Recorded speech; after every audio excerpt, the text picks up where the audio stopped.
Ahí va, una abejita. Empezó a laburar ya a finales de invierno.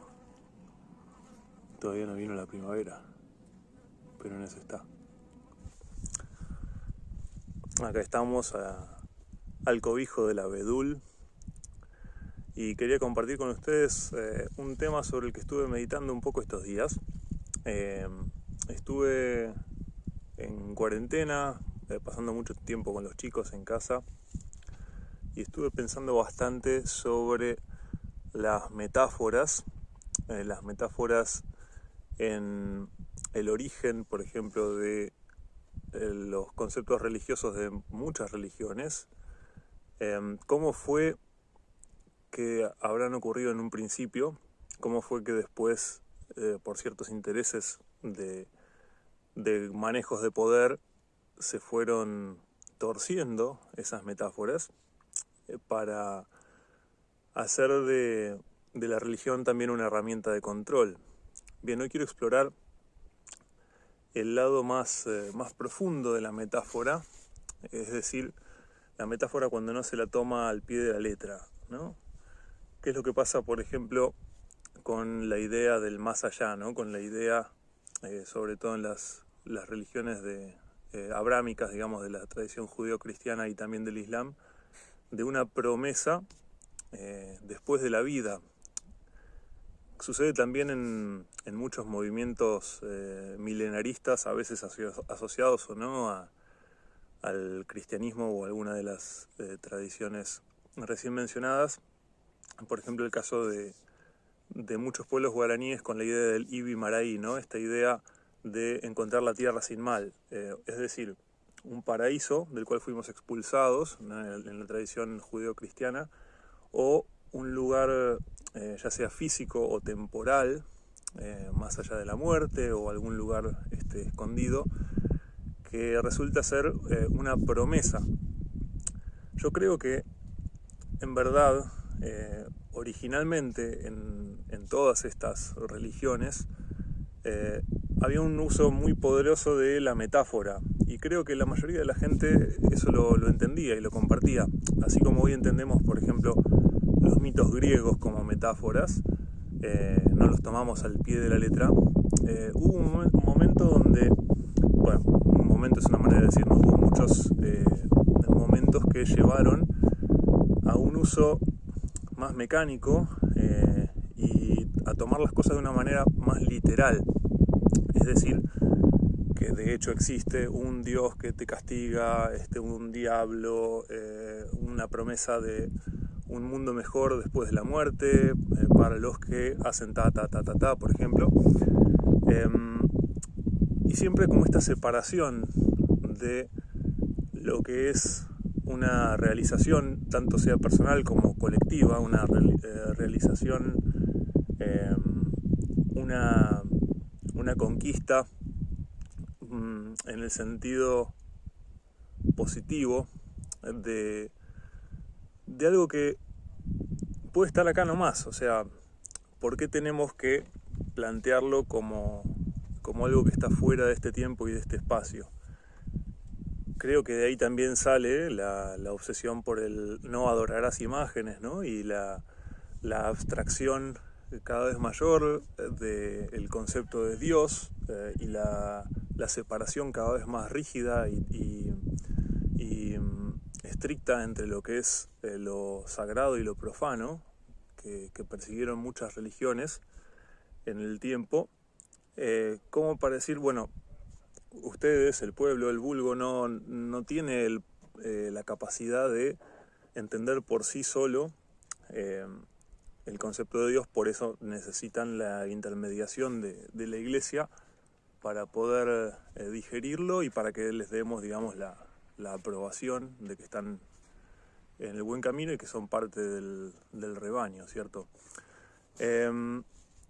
Por eso en el caso también, digamos, de el Islam, el protestantismo y ahora más recientemente muchas de las iglesias evangélicas y esto se hace cada vez más fuerte, el tema de no adorar imágenes, ¿no? Para que cada cual no se pueda arreglar con su santito y eso, y que no nos surjan sincretismos ni ni se manchen ni se ensucien las cosas, ¿no? No sea cuestión de profanar lo divino.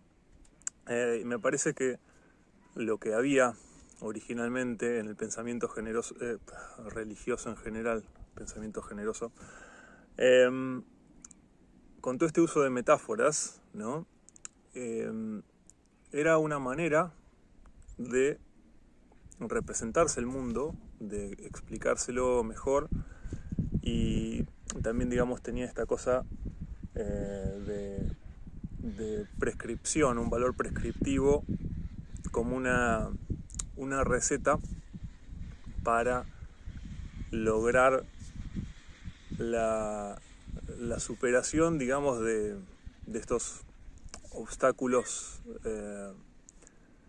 de la neurosis del samsara, ¿no? En el caso de la tradición budista e hinduista, estas cosas terrenales, digamos, todo este estado de insatisfacción permanente, ¿no? Que también se lo puede ver en la idea del hombre echado del paraíso, con el tema también de la separación de naturaleza y cultura, ¿no? Esto también se lo plantearon mucho los griegos y bueno, un montón de pueblos, digamos.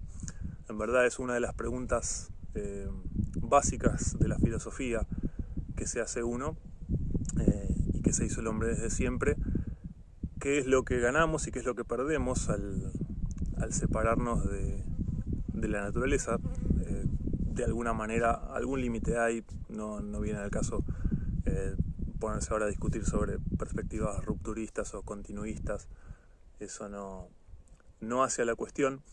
Lo que sí hace a la cuestión es esta idea de que, bueno, al ser seres conscientes y conscientes de sí mismos y que pueden reflexionar sobre su propia realidad, sobre su realidad social también, eso nos da la idea de la sociedad. Por ejemplo, Durkheim y otros equiparaban esta idea de la sociedad con la esfera, digamos, de lo sagrado, y la religión, digamos, como una de las primeras explicaciones de lo social, y digamos que la sociedad también era Dios en ese sentido.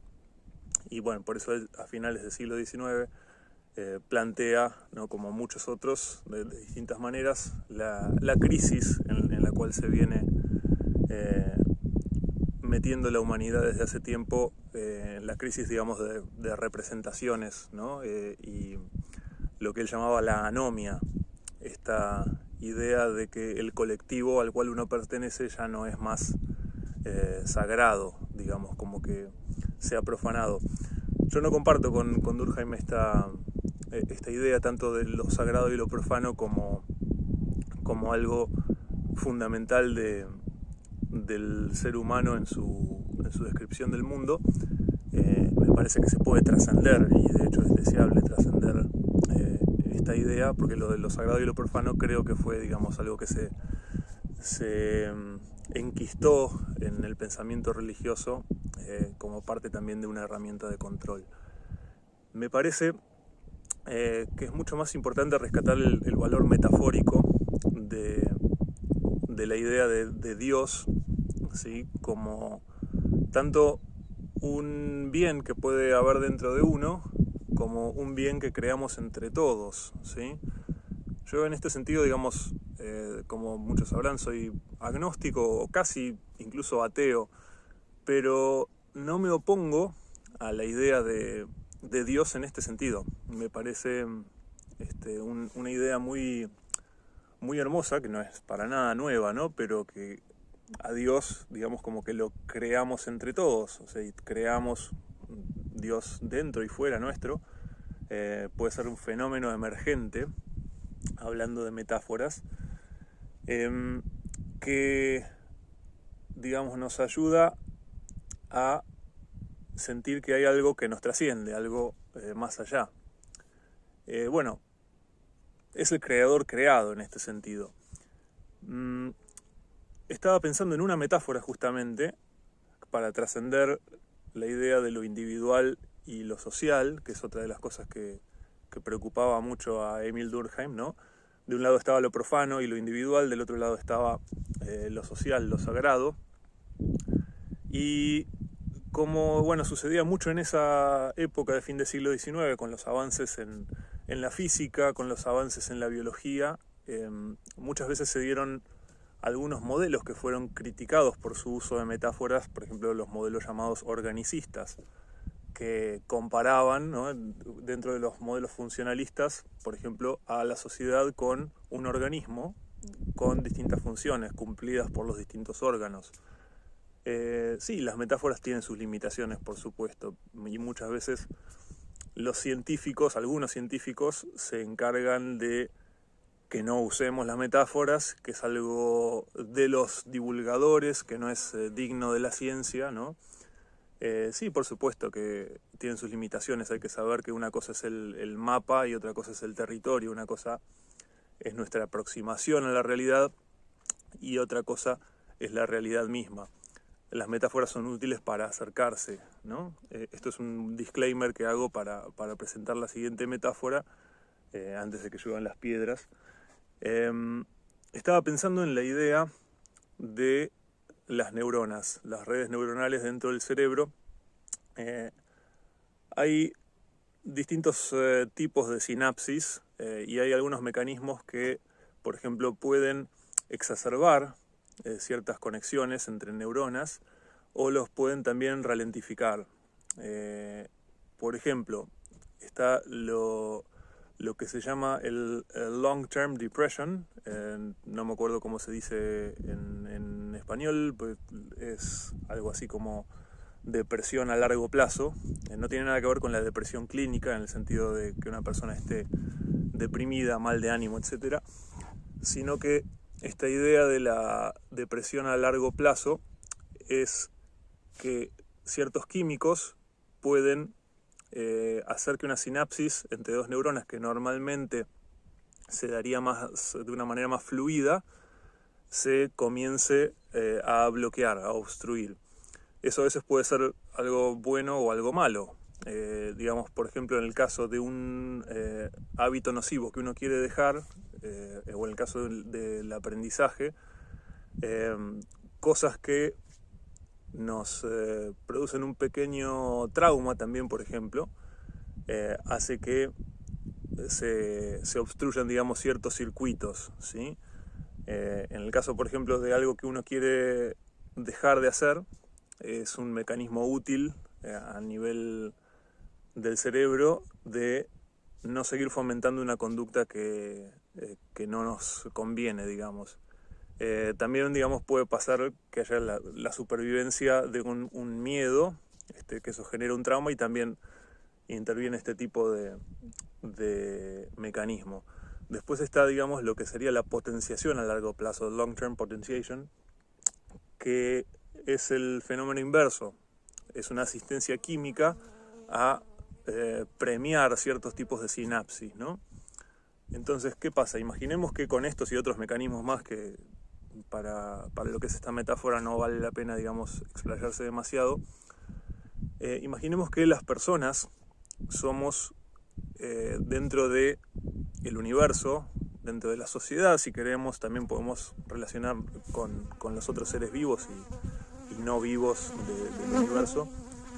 Somos un cerebro gigante, un alma, una mente, también podemos verlo de esa manera, que nos comunicamos entre nosotros y tenemos la capacidad de agencia, tenemos la posibilidad de decir, bueno, a ver, esto es algo que va para adelante, es algo que ayuda, o esto es algo que no conviene compartir, no conviene que siga las otras neuronas, esto es una idea de mierda, cortémosla acá. Digamos que esa capacidad de agencia de generar una depresión a largo plazo, de no seguir propagando, no hacer un meme de algo malísimo, la tenemos en lo que es nuestra capacidad de agencia en la vida cotidiana. También la idea de participar de algo muy bueno, tanto a nivel individual como a nivel grupal, a nivel social, ¿no? Entonces, si pensamos que somos como si fuésemos las neuronas dentro de las redes sinápticas que hay en la cabeza, en cómo nos relacionamos con nuestro entorno y con nuestros pares, esas grandes ideas que podemos tener, esos actos de amor que surgen, son esa idea de Dios también. Es como resolver este puente de la sociedad y el individuo, y también romper un poco con esta idea de lo sagrado y lo profano. La manera de trascender lo de la sociedad y el individuo y entender, digamos, un poco mejor esta metáfora, es que si hay una gran mente, en todo caso la generamos entre todos. Y la idea de algo más allá, una promesa más allá, es realmente algo que entorpece mucho la realización de esto, porque esto es algo que lo podemos hacer acá y ahora. O sea, la tierra sin mal no es un estado al que vamos a llegar en algún momento todos cantando Kumbaya agarrados de la mano. Está en nuestro entorno, es algo mucho más inmediato. Algunas religiones esto lo tienen un poco más claro, ¿no? Porque, por ejemplo, en el caso de algunas ideas del budismo y del hinduismo, cuando se habla de samsara, digamos, de este estado presente de problema, distracción, de, digamos, bueno, lo que llamamos neurosis, ¿no? También, que se puede, digamos, ver la misma realidad desde otros ángulos, ¿no? Son como distintos estados del espíritu. Uno puede ser, por ejemplo, el de Maya, que sería algo así como la aceptación, no la resignación, sino la idea, digamos, de, bueno, no plantearse todo como que el mundo conspira contra uno, ¿no?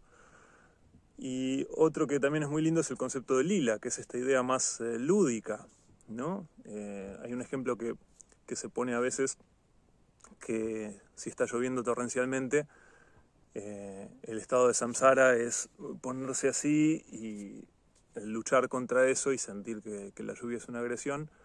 El estado de maya es así, digamos, una apertura y que la lluvia te pegue y disfrutarla. Y el estado de lila ya sería directamente saltar a chapotear en los charcos, jugar en el barro, ¿no? Los chicos, los niños pasan mucho tiempo en este estado, después lo vamos reprimiendo, lo vamos tapando. Ahora, claro, ¿qué pasa? La idea de Dios puede estar, digamos, en esos guiños, y eso puede ser tanto algo que uno ve y reconoce dentro de uno como un cambio interior. Un paso de un estado a otro además se puede ir y volver, lamentablemente, o bueno, no sé si lamentablemente, pero volvemos a samsara. Creo que la iluminación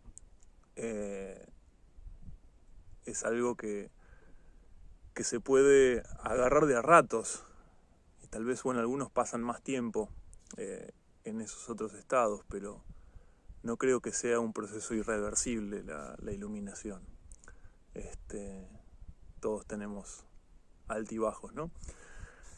Pero me parece que da la posibilidad también de hacer guiños con el resto del universo y ver que es como que estamos funcionando en distintas frecuencias, y cuando uno está en la otra frecuencia se da cuenta de todas las vibraciones que hay del universo.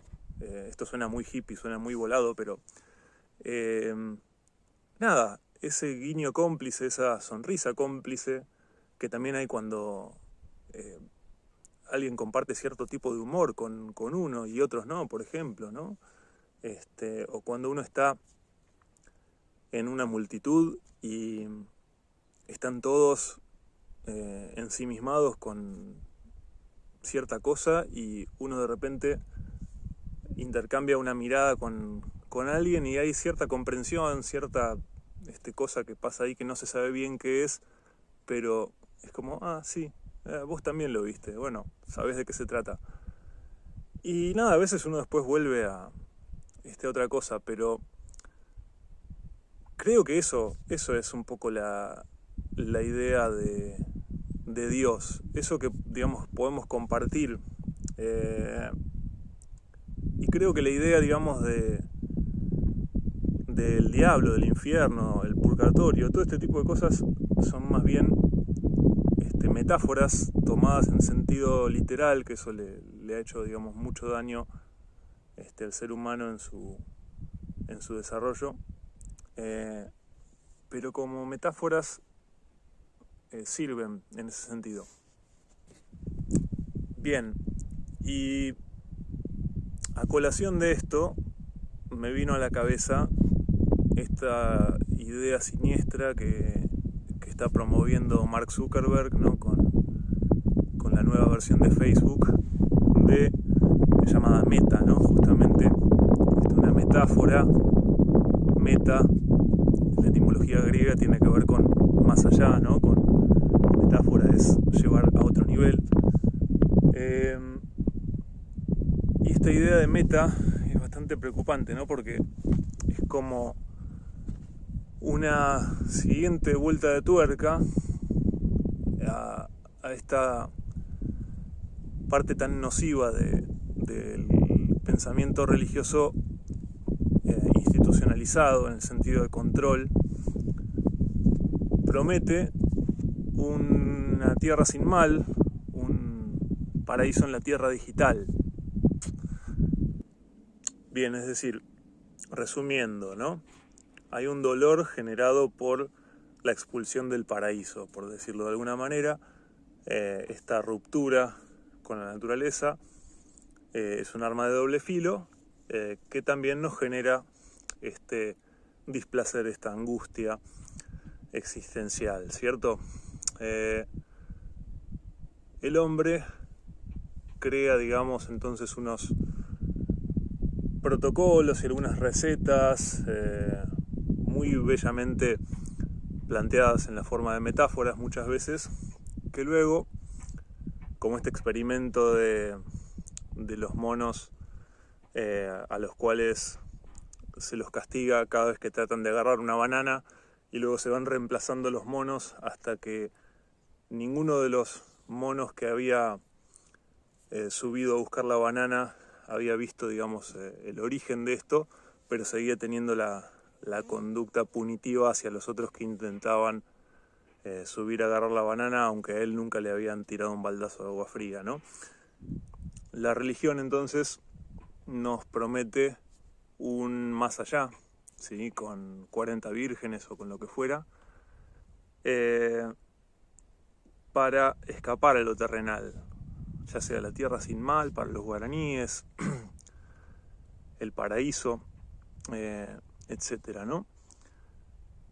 ¿Por qué? Digamos, ¿por qué no disfrutar de la tierra, del aquí y ahora, y laburar con lo que tenemos, ¿no? Lo mismo pasa con muchos de estos delirios de multimillonarios poderosos que buscan colonizar Marte, hacer, digamos, todo tipo de experimentos para vivir en el espacio, extender la vida, ya sea queriendo trasladar su memoria a una máquina en formato electrónico, o a través de distintos procedimientos de manipulación genética y cócteles y implantes transgénicos y qué sé yo, y órganos artificiales, convertirse en Matusalén, o este tipo de ridiculeces sobre las cuales estaba hablando recién, de Mark Zuckerberg con su idea del metaverso, ¿no? Metaverso. Un lugar sin olor, sin dolor, sin color. ¿Por qué, digamos, buscamos salidas tan tortuosas y horribles? Es algo que solamente con un poquito de sentido común nos damos cuenta que el camino no va por ahí, ¿no? Y bueno, si no fuese suficiente, todas las advertencias que venimos teniendo desde la literatura y la ciencia ficción también llevada al cine, de todas las distopías posibles, y estamos, digamos, ahí pinchando con un palito el avispero, y seguimos, ¿no? Bueno, es algo que sí, a veces me genera, la verdad, bastante dolor y preocupación, y es como que cuesta empatizar con tanta apatía que hay, pero creo que, bueno, justamente la única manera de contrarrestar esto es apostar a generar, tanto en un espacio interno como en un espacio compartido, este otro Dios, este otro, digamos, presente, compartido entre todos, aquí y ahora. Ni qué más allá, ni qué 8 cuartos, ¿no? Esto también pasa no solamente en el pensamiento escatológico, digamos, en el sentido del futuro de la humanidad, ¿no? y qué hay más allá, sino también en el futuro de la humanidad en un sentido medioambiental, en un sentido geopolítico. Muchas veces nos llevamos solitos hacia un quietismo, hacia un ya fue, digamos, como si la humanidad fuese o que todos nos salvamos juntos o que todos nos morimos juntos. Sí, bueno, de alguna manera estamos todos en el mismo bote, pero eso no va a venir una bajada de línea desde arriba a decidir qué es lo que va a pasar, o en todo caso, si dejamos que pase, esa decisión puede ser tomada por otros que no seamos nosotros. Creo que, nada, actuar como neuronas responsables para propagar la sinapsis a las siguientes neuronas de las cosas que consideramos que es bueno que se propaguen, y pararle un poco el carro a toda la exacerbación de mala leche y ruido. Digamos, no seamos megáfonos del miedo y de toda esta porquería. Tratemos de ser faros y de ser portavoces de las cosas que es bueno que se difundan, y no hacer tanto eco de las cosas que no van. Que no es lo mismo que decir hago oídos sordos, no tiene nada que ver con esta idea de solamente las buenas noticias, solamente el pensamiento positivo, está todo bien, no. O sea, no es ignorar la maldad que hay en el mundo, sino no propagarla. Sí, denunciarla, sí, hacer lo que esté al alcance de uno para contrarrestar, pero no formar parte de estos mecanismos perversos y tratar de emanciparse un poco de ellos y ayudar a emanciparnos juntos, entre todos. Bueno, Meditaciones del Abedul, tomo 1. Gracias. Un abrazo.